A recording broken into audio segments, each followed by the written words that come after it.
Hey guys, I'm going to talk to you about team cohesion. You know that this is our concept or our main concept for this term as part of sports psychology. And specifically, we've been looking at Remember the Titans in class. So as we go through, I want you to be thinking at each step, how do I see examples of this in Remember the Titans? And we'll work through a couple, but then also keep in mind that you need to think about these concepts in relation to the movie you've chosen, whether that be Coach Carter or whatever. Okay, first I want to start off with a video which is from the Australian Diamonds netball team and the importance that even at their level they place on teamwork.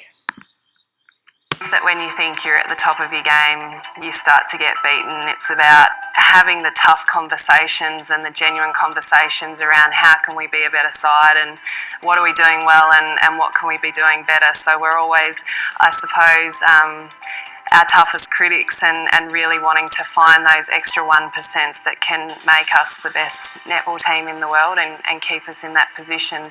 Team for me is everything. It's why I play the sport. It's one of my favourite things about netball. It's one of my favourite things about being an elite athlete is some of my best friends are in my team, and the team to me is about relationships, and I think those relationships, the better they are off the court, the better they are on the court. And that's what the team's for, to pick each other up when you're down and to celebrate with and enjoy the amazing moments. And I think that's what makes me tick. We work well together and it's a dream. It makes it so much easier when you've got players around you who bust their butts to get the ball and to do their best and to beat their players. It makes life a lot easier for me. I think if you train harder than what you would face in a game, it should give you a lot of confidence when you are in a game, and particularly when it does get down to those sort of crunch moments, which for some reason continue to happen for us on the international level. You know, you've got that confidence in knowing you've done the hard work, you haven't taken any shortcuts, and you can really back yourself in going out there and delivering. I'm not going to fail. I can't fail. That feeling is worse than, dying and completing something. So that mentality kicks in and I'm like, I have to make this next rep, and I don't care if I'm going to cry at the end of it. I'd rather make the rep than fail. We want to win, and we've worked hard, and it doesn't come easy. We're still going to have to work extremely hard for it, and we know other teams are chasing us, but I think we've got, like I said, the depth and the strength of players to see it as a real positive, and pressure is a privilege, and we've spoken about that, and we can't wait to be in front of all of our home fans and show them what we've got. So even though that this is just an ad, you can actually see from the importance of what they're saying that relationships are important to success. It's not the only thing that's important. They also referred to training really hard, having high expectations on themselves, but they continue to use language such as we know, we are going to, and they also talked about roles, so knowing that every player out there has the same goal and is going to work together to achieve that is important for team success. So we'll talk about those sorts of concepts as we go through today. More broadly, team cohesion is a dynamic process which is reflected in a group's ability to stick together and remain united in the pursuit of its goals and objectives.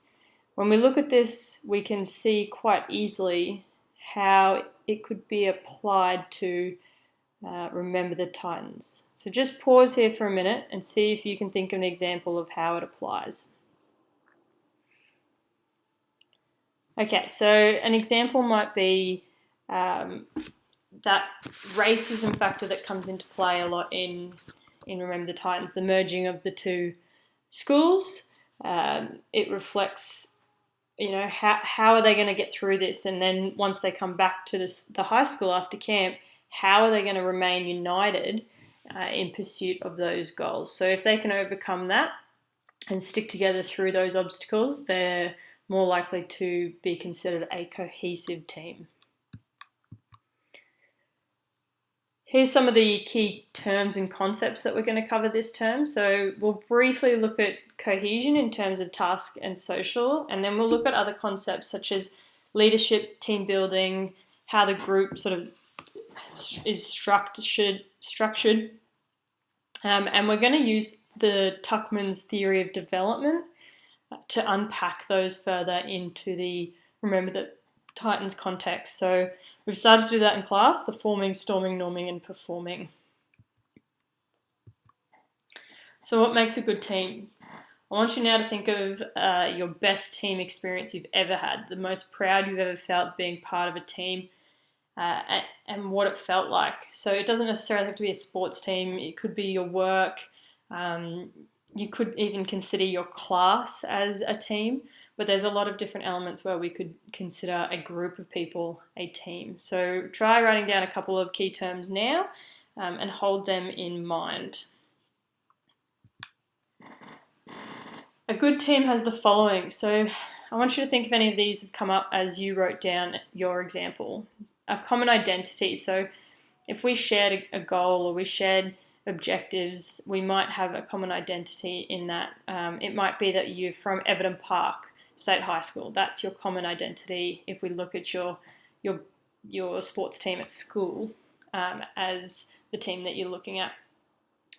There's sort of experienced structured patterns or interactions, and there's expectations and perceptions on you for what you need to bring to this little environment. So whether if we're looking at the Everton Park netball team, you might be a goal shooter or you might be a goalkeeper.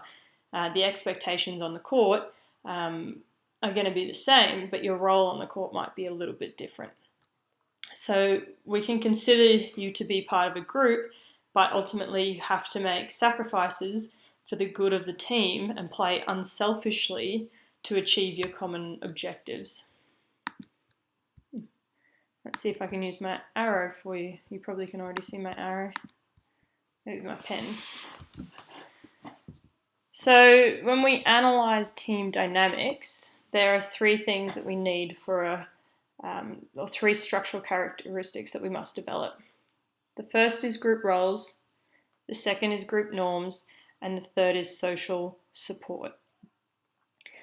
Group roles are essentially you're a goal shooter, you need to understand the specific position in which you're required to play, but it can also refer to leadership roles.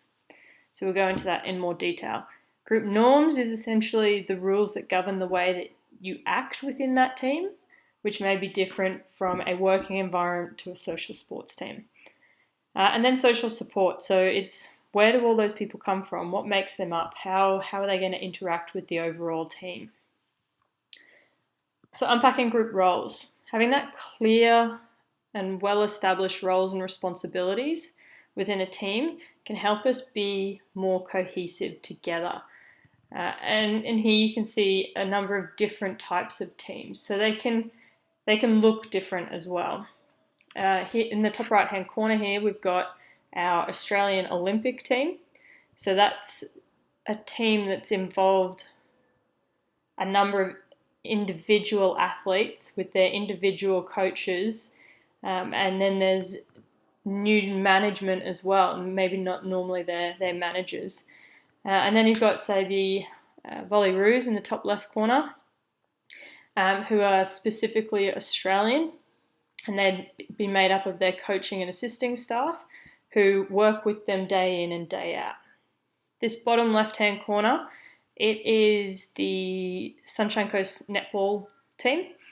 Now they're a little bit different in that they are a more local team, but they're made up of players from around the world. So Jiva here is from England. We have this player here is from South Africa. Laura Langman is also in the team, this girl here who's a Kiwi. So they're managing a number of international representatives in a local environment. So again, their team dynamics and their roles are going to be different. And then you look at this race car.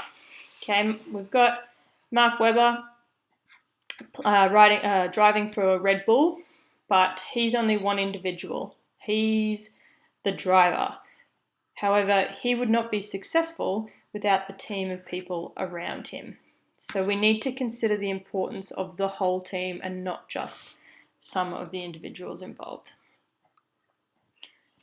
When we talk about roles and responsibilities, we talk about formal or informal roles. Now, formal roles are very easy to see. If we take our class, for example, I'm the teacher. My role is to be the teacher, and yours is the student. And your role and your responsibility is to behave like a student. The same as mine is to behave like a teacher. And this is no different when we take it across to work environments or sports environments where we have managers and executive staff and captains and coaches and physios. Everyone has very specific roles and responsibilities to the success of the team. Then we can look at informal roles. Now, these evolve from the relationships and the interactions among people. So some groups may have a number of comedians or some mentor players, some star players, or some distractors, and we'll go through these in class a little bit more.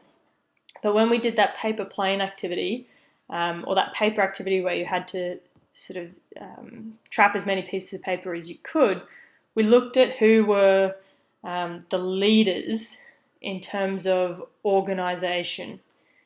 We didn't go as far as saying who were the comedians and the mentors and the star players, but we talked about how there needs to be these informal roles, because if you have too many of one kind, you're not necessarily going to achieve your set task. And you would have found that you needed a couple of people who were happy to be those workhorses and hold the paper, and then the others had to somehow be involved in decision making and making sure that you were able to all contribute to the activity. We can have issues with our group roles. So if we think about these roles and responsibilities, I'll just go back for a second.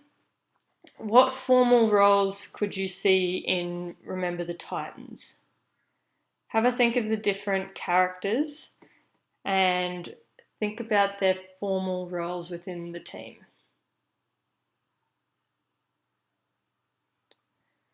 So some easy examples are Coach Boone, who has a formal role as the head coach. Then underneath him, he has a number of assistant coaches.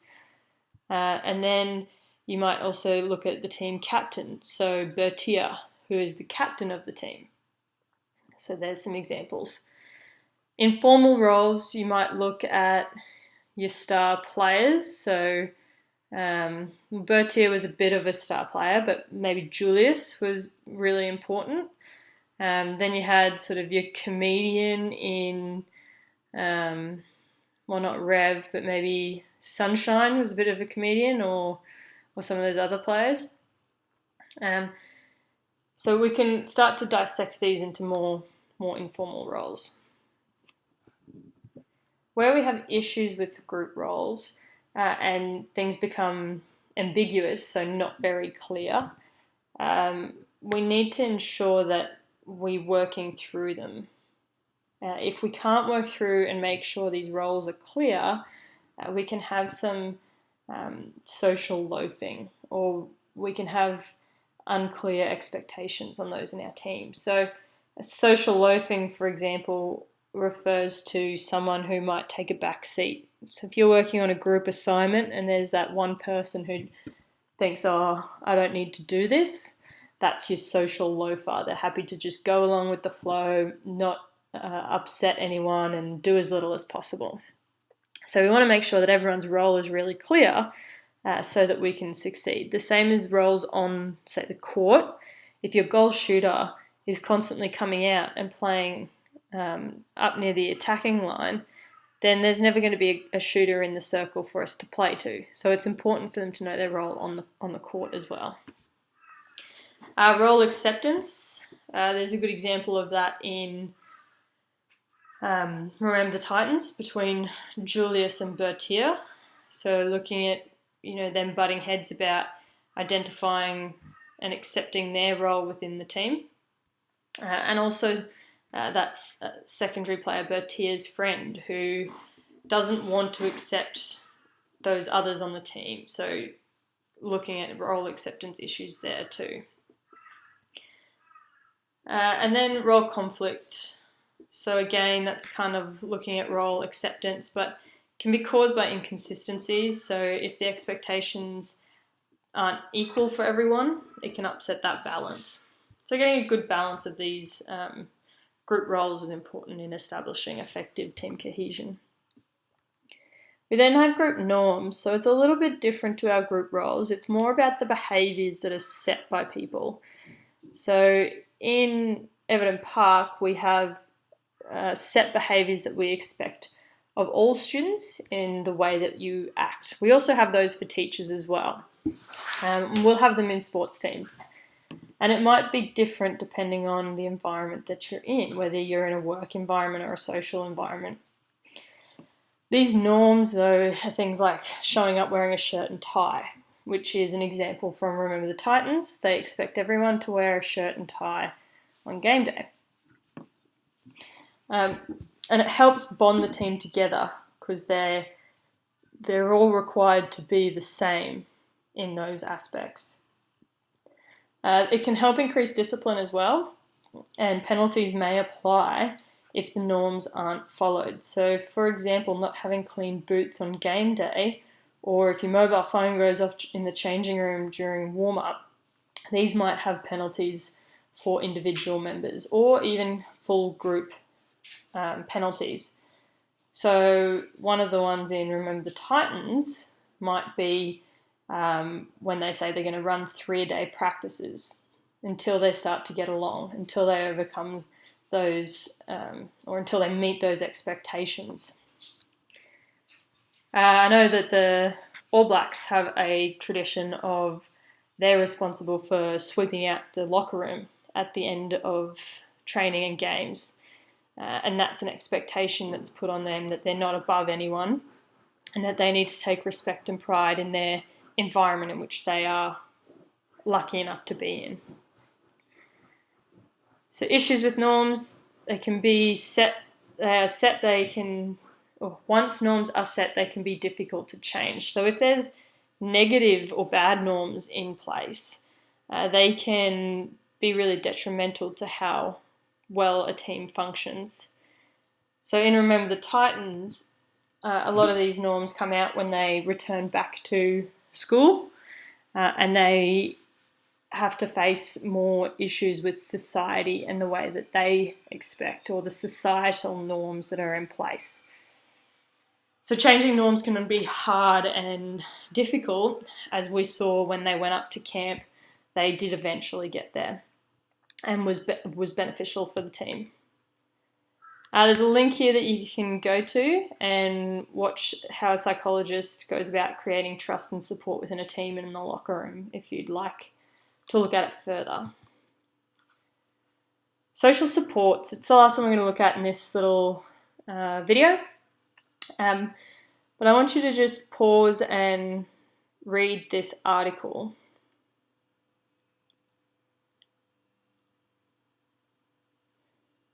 Okay, so some key takeaways when I look at this article. I can see that that making professional athletes too early can be setting them up for failure if they don't have social supports in place.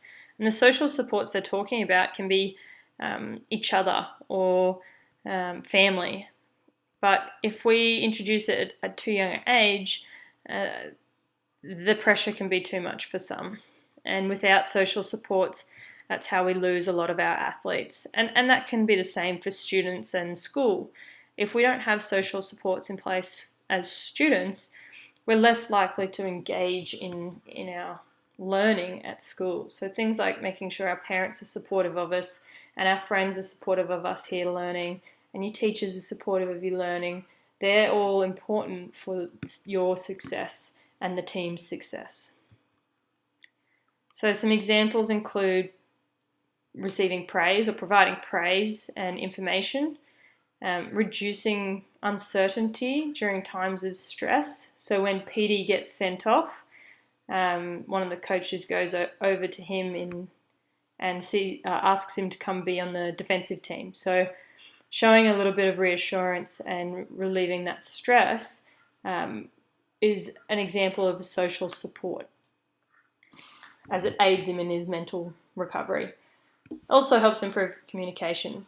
So the positive effects that you can get from good social supports are good behaviours, helping recover from injury. So, not rushing an athlete back because you need them back, but to make sure that they take the time that's necessary to heal.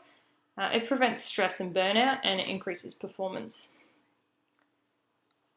So this is a map for building a successful team. We're not going to look at that today, but it is there for your information if you'd like to read through it and do some more research on your own. We talked a little bit about social loafing. So again, there's ways that we can eliminate those social loafers in our team, and you can read through this section on your own. And then next we're going to move on to team cohesion, or a little bit more on team cohesion and what it really means. Okay, so we'll finish up there for that